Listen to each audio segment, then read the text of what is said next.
Today I'm working on a 2016 Volkswagen GTI. Customer's complaint is intermittently when they go to accelerate, the car just kind of falls on its face. So first thing I do, scan for faults. There are no faults stored. So being that the car is running really nice, it's idling great, that there's no problems that's picking up on, I start to suspect it has a misfire. So if you go into measuring block values here and you just type in a keyword miss, and then you can pull up your misfire counter for every cylinder. Then you can already see cylinder 2 has a bunch of misfires stored. What happens is if it doesn't hit a certain threshold in an X amount of time, it won't be registered as a fault. There's a number that it has to reach in a certain amount of time before it even considers it a fault. So otherwise, you'll have no light on. You'll just notice that it's losing power when you go to accelerate and shaking.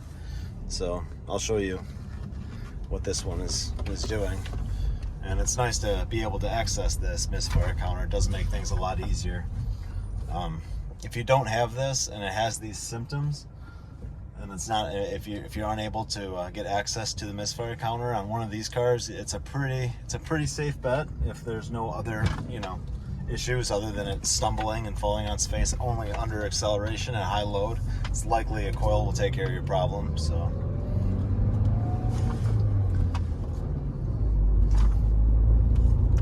okay, now it's pretty much feels like it has a dead misfire on cylinder 2 here. So pretty easy to read what's going on here. If I did drive this long enough with it misfiring, eventually it would likely set a engine light, and then if I only had a generic tool that wasn't able to read live data values like this, then I would probably just have to try to keep it misfiring like that for a while until I figured out what cylinder it was, or just replace all of them. So that's it. Thanks for watching.